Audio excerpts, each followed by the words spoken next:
A political trick from 1889 somehow became the defining financial goal of modern life. And the entire system holding it together is now fracturing. The concept of retirement, the way most people understand it, was never built to function the way it does today. It was built for a world where most people would die before they ever collected a dime. Over the next 20 minutes, we're going to trace how retirement went from a political maneuver to a $50 trillion industry. Why the man who invented the 401k now says he is disturbed by what it became. And what the research actually tells us we should be doing instead of chasing the traditional retirement dream. And that story starts at the very beginning. In 1881, Emperor William I of Germany sent a letter to Parliament that contained an idea nobody had tried before.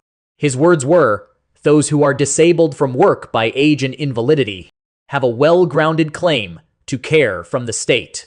His chancellor, Otto von Bismarck, turned that sentence into legislation. And in 1889, Germany became the first country on earth to adopt an old age social insurance program. Here is the detail that reshapes everything about how you think about retirement. Bismarck did not set the retirement age at 65. He set it at 70. You've probably heard the popular version of this story, the one where Bismarck cleverly picked an age most people would never reach, because life expectancy hovered around 40 to 45 years at the time. There is truth in the general shape of that claim, but the details matter more than the headline. Average life expectancy at birth sat so low largely because of devastating rates of infant mortality, and adults who survived childhood actually did live past their 60s, and even into their 70s with some regularity. The system wasn't designed so that nobody would collect, but it was designed to stay affordable because relatively few people would draw from it for very long. Bismarck himself turned 74, the year the law took effect. The retirement age didn't T-drop from 70 to 65 until 1916, a full 18 years after Bismarck had already died. According to the U.S. Social Security Administration's own records, Bismarck did not choose 65 as the magic number. That part of the story is a myth, and that is where the American chapter begins. By 1935, Germany had already been using 65 as its retirement age for nearly 2 decades. And on the 14th of August of that year, President Franklin Roosevelt signed the Social Security Act into law, with the U.S. retirement age locked at 65. The Social Security Administration has actually explained why they landed on that number. And the answer turns out to be surprisingly boring. No philosophy, no grand European influence. About half of the 30-state pension systems already operating used age 65. The other half used 70. And the Federal Railroad Retirement System that Congress passed in 1934 also used 65. Planners made a rough judgment that 65 felt more reasonable than 70. The actuarial math confirmed it could sustain itself with modest payroll taxes. And that settled the matter. What made it all pencil out was one number. Life expectancy at birth in 1935 averaged about 58 years for men and 62 for women, which meant most Americans would pay into the system for decades and collect for a relatively brief window if they collected at all. Today, life expectancy in the United States sits at approximately 79 years overall, with the CDC reporting 76.5 for men and 81.5 for women. The average American now lives 14 to 20 years past the age. The system was originally designed to start paying out. The math underneath retirement has changed completely. The system sitting on top of it has not. And that math problem runs deeper than life expectancy alone, because it is also about who is paying in. When Social Security started distributing benefits in 1940, 42 workers paid into the system for every single beneficiary collecting from it. 42 to 1. A decade later, that ratio had already dropped to 16.5 to 1. Today, according to Social Security Administration, data confirmed by the Mercatus Center, the number has collapsed to roughly 2.9 workers for every retiree. Projections show it falling to just 2 to 1 by 2050, a system that once spread the cost across 42 people for each retiree now asks fewer than 3 to carry the same weight. And within a generation, it'll ask 2. That is exactly why the Social Security Trust Fund is heading toward depletion. The 2025 Trustees Report projects the Old Age and Survivors Insurance Trust Fund will be depleted by 2033, and the Congressional Budget Office released an even grimmer estimate in February 2026, suggesting the fund could run dry as early as 2032, when depletion arrives unless Congress acts. Benefits face an automatic cut somewhere between 19 and 28%, depending on which projection you use. What makes those numbers land so hard is this. Bankrate S 2025 Retirement Savings Report found that 52% of Americans who haven't yet retired expect Social Security to cover their necessary living expenses. Around $25,000 a year is what the average Social Security payment delivers. For millions of people, that is not a supplement. That is the entire plan, and that plan is about to shrink. If Social Security was designed for a world that no longer exists, the natural assumption is that the private retirement system picked up the slack. That is supposedly what the 401k accomplishes. Except the 401k was never supposed to accomplish anything of the sort. Its origin story ranks as one of the most consequential accidents in American financial history. Congress passed the Revenue Act in 1978, and buried inside that larger tax bill sat a minor provision, Section 401 subsection K of the Internal Revenue Code, which allowed employees to defer compensation on a tax-advantaged basis. Nobody designed it as a retirement plan. 2 years later, a benefits consultant named Ted Benna stumbled across it. He'd been reviewing the IRS code for a client in 1980 when he realized this obscure subsection could power something new, an employer-matched savings plan where workers set aside pre-tax money for retirement. His client rejected the pitch, so Benna convinced his own employer, the Johnson Companies, to adopt it instead. The first 401k plan launched in 1981. What happened next had nothing to do with the plan being the best possible retirement solution, and everything to do with employers loving the economics.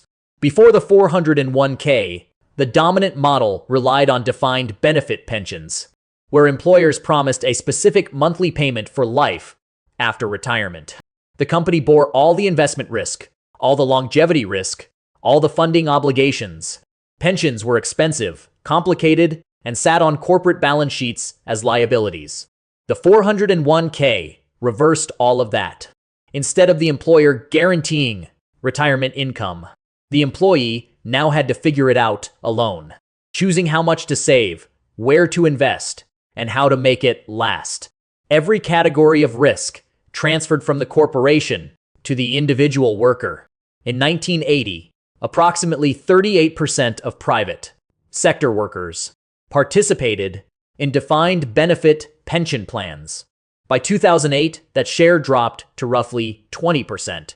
Come 2025, Bureau of Labor Statistics data showed that only 31% of workers in even the financial activities sector could access a defined benefit plan, and just 16% actually participated.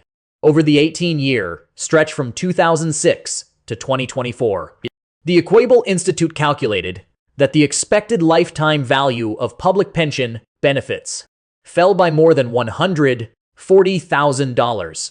The 401k didn't supplement pensions. It devoured them, and the man responsible for creating it isn't celebrating.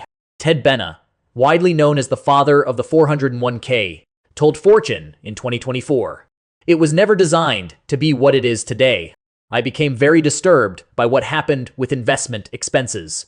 He explained that fees originally meant to be covered by employers got pushed onto workers over the decades, with layers of advisory charges, fund management costs, and administrative overhead piling up.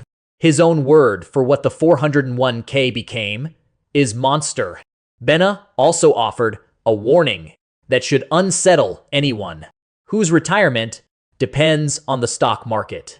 His exact words to Fortune: "We definitely need a healthy economy and robust stock market forever. The question is, will we have them forever?" That is the inventor of the 401k openly questioning whether the system he built can deliver on its promise. So how is the 401k experiment actually performing after 4 decades? The results are bleak.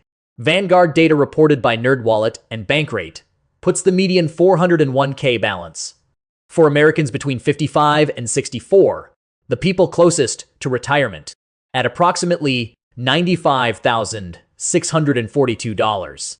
The average sits higher, around $271,000. But averages mislead here because a small number of very large accounts drag the figure upward. What the regular person actually holds is that median number under $100,000. For Americans 65 and older, the median balance barely moves, landing at roughly $95,425.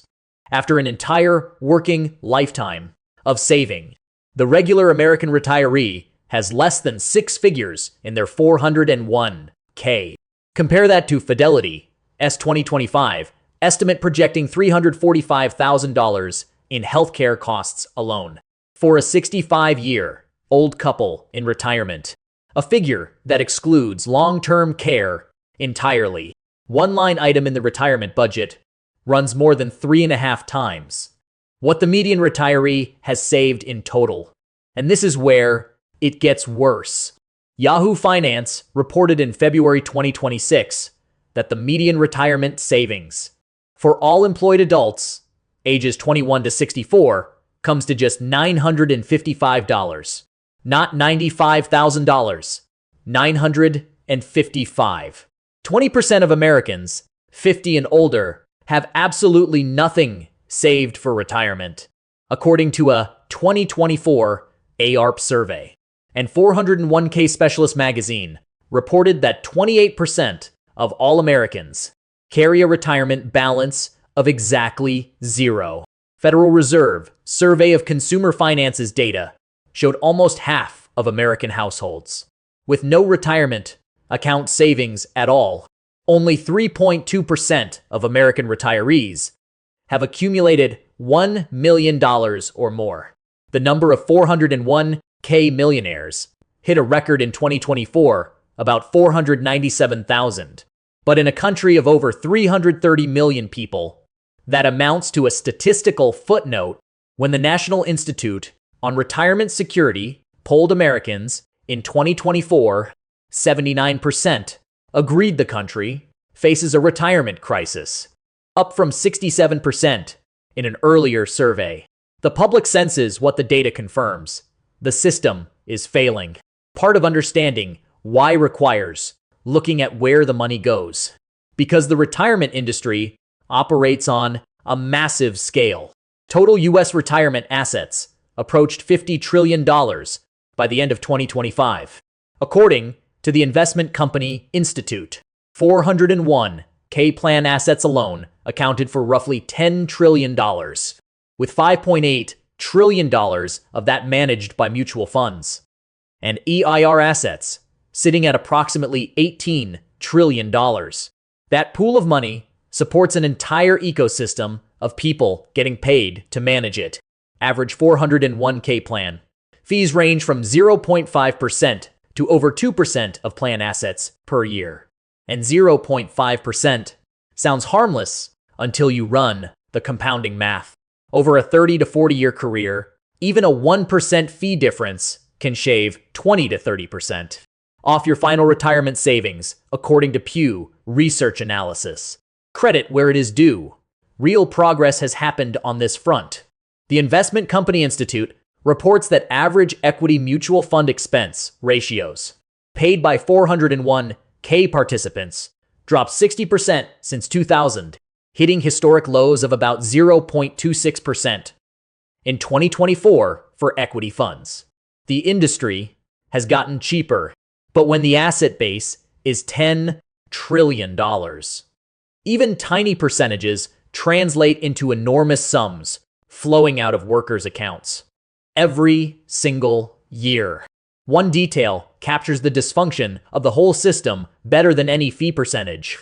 According to USA Today, reporting from October 2025, roughly $2.1 trillion sits in forgotten or left behind 401k accounts, each one carrying an average balance close to $67,000. That represents money people earned, money they saved, and money they lost track of because they switched jobs, and the system made zero effort to follow them. What makes all of this worse is the direction things are headed. Full-time workers actually cut their 401k contribution rates in 2025, dropping to 8.9% from 9.2% the previous year, with 1 in 4 workers reducing their annual savings. According to a Dayforce study covered by CBS News in March of 2026, people aren't saving more into this system. They're saving less, feeding a machine that was never intended to be their primary retirement vehicle. In the first place, everything up to this point has been about the financial failure, why the numbers don't add up. But there is another side to the argument that barely gets discussed, and it might matter even more. What traditional retirement actually does to your brain and your body. A study out of Binghamton University, widely covered in 2023, found that early retirement can accelerate cognitive decline. Researchers analyzed a large data set of Chinese retirees and discovered that access to pension benefits, which enabled earlier retirement, correlated with measurable negative effects on cognitive functioning among the elderly. The Whitehall cohort study tracking British civil servants over many years produced an even more specific finding. Declines in verbal memory ran 38% faster after retirement compared to before. Your brain deteriorates at a quicker rate once you stop working. The most striking result comes from dementia research, showing that each additional year a person works before retiring reduces their dementia risk by approximately 3%, which means someone retiring at 60 carries a roughly 15% higher dementia risk than someone who keeps working until 65. On mental health, the Institute of Economic Affairs in the UK calculated that retirement increases the probability of clinical depression by about 40%. A separate study covered by Alert in January 2025 found retirees displaying more signs of depression than people still in the workforce, with heavy drinking amplifying those symptoms. The picture isn't entirely one-sided, though. Some systematic reviews have found that retirement can reduce depression risk by as much as 20%, particularly when the person chose to retire rather than being forced out. And research published in Psychological Science in 2021 uncovered a telling split, where retirement appeared to increase general happiness, while simultaneously draining away sense of purpose. You feel more relaxed but less needed, more free but less relevant. The Harvard Study of Adult Development, an 85-year investigation into what makes people happy, and one of the longest-running studies of its kind in history, arrived at a clear conclusion. The key to happiness in retirement is not money. It is the strength of your social relationships. Here is the picture that forms when you pull all the research together. Retiring voluntarily with strong social connections, enough money, and a clear sense of purpose can be genuinely good for you. Retiring because you hit an arbitrary age without a plan for what comes next without deep relationships, without financial security. That can speed up cognitive decline, raise your risk of depression, and hollow out your sense of meaning. Traditional retirement tells you to work for 40 years and then stop. For many people, that stop turns out to be the most dangerous part. One Place on Earth suggests a completely different framework for thinking about aging and work. Okinawa, Japan, historically home to one of the world's highest concentrations of centenarians, uses an indigenous language that contains no word for retirement. The concept simply doesn't exist in their cultural vocabulary. What Okinawans do have is a word borrowed from mainland Japanese called Ikigai, which roughly translates to the reason for which you wake up in the morning. It represents the overlap of what you love, what you're good at, what the world needs, and what sustains you financially. The key insight is that Ikigai carries no expiration date. You don't age out of having a reason to get up. One caveat deserves mention here. The broader Blue Zone's research, the idea that certain regions produce dramatically more centenarians because of lifestyle factors, has come under serious academic challenge. Researcher Saul Newman published work arguing that many Blue Zone longevity claims rest on bad data and even pension fraud, artificially inflating the count of people who appear to live past 100. Fortune, Al Jazeera, and the New York Times all covered those findings in 2024. The specific longevity statistics deserve skepticism, but the cultural concept of Ikigai, of never fully retiring from purpose, lines up with what the cognitive and psychological research tells us independently. People who maintain purpose, social engagement, and mental stimulation as they age consistently do better than those who simply stop. And that brings us to the part that actually matters. If traditional retirement is a system designed for a world that no longer exists, built on an accidental tax code provision, funded by a trust, heading for depletion, and psychologically damaging for many people who achieve it, the question becomes obvious. What replaces it? The answer is not to never stop working. The answer is to completely rethink what retirement means. One model that has gained traction is the FIRE movement, short for financial independence, retire early. FIRE followers save 50 to 70% of their income and invest aggressively, aiming to reach financial independence in their 30s or 40s. The underlying math relies on the 4% rule, sometimes called the 25 times rule. Once your savings reach 25 times your annual expenses, you can withdraw 4% per year and theoretically never run out. Several branches of the movement have emerged. Lean FIRE focuses on extreme frugality. Fat FIRE targets a more comfortable lifestyle.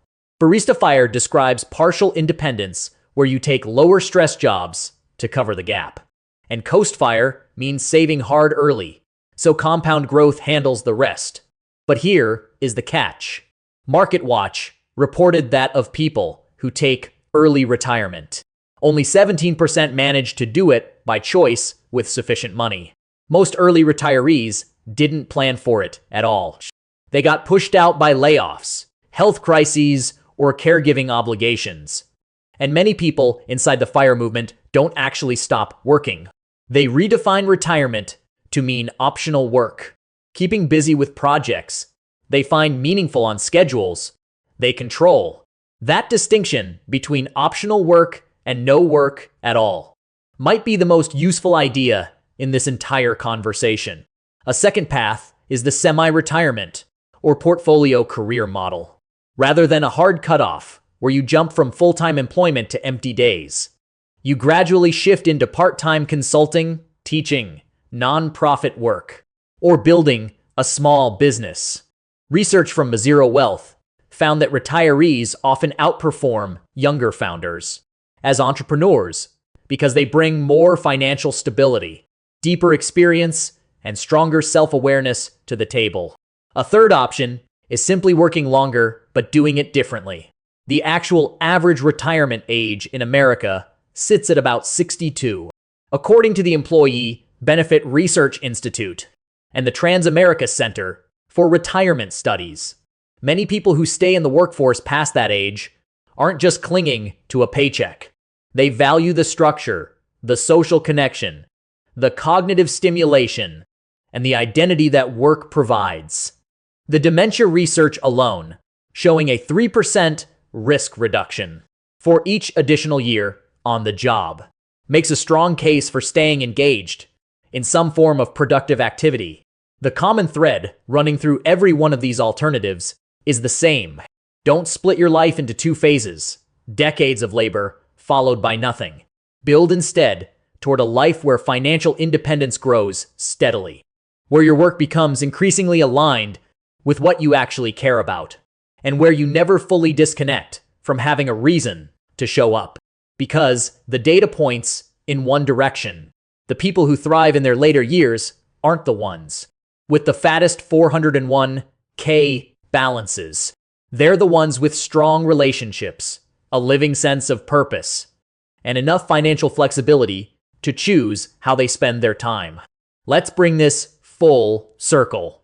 In 1889, Otto von Bismarck created a pension system with a retirement age of 70 in a country where most workers wouldn't live that long. The whole thing functioned as a political solution, not a promise of leisure.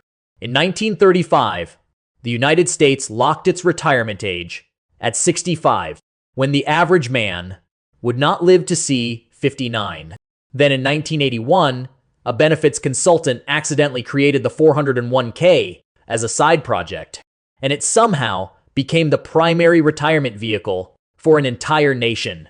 That same man, Ted Benna, has now publicly stated that the 401k was never designed to be what it is today. Social Security's trust fund is on pace for depletion within the next 6 to 8 years. Nearly half of American households hold nothing in retirement accounts. Under $100,000 is what the median near retirement American has saved in their 401k, while healthcare alone will cost the average couple $345,000. Layered on top of all that, research shows that traditional retirement, the kind where you simply stop, can accelerate cognitive decline, raise depression risk, and strip away your sense of purpose. The system we inherited wasn't built for the lives we actually live. It was built for a population that died younger, worked differently, and received pensions their employers funded and guaranteed. Every one of those conditions has changed. And yet, we're still told to follow the same script. Work for 40 years, put money in your 401k, cross your fingers. Maybe the better script looks different. One where financial independence doesn't mean never working again, but means never having to do work that doesn't matter to you. One where retirement is a cliff you fall off at 65, but a gradual shift toward more autonomy, more meaning, and more choice. The Okinawans might have figured this out a long time ago. Don't search for the finish line. Search for your Ikigai, your reason to wake up tomorrow morning. Number 401k balance can give you that. And no trust fund depletion date can take it away. Thanks for watching.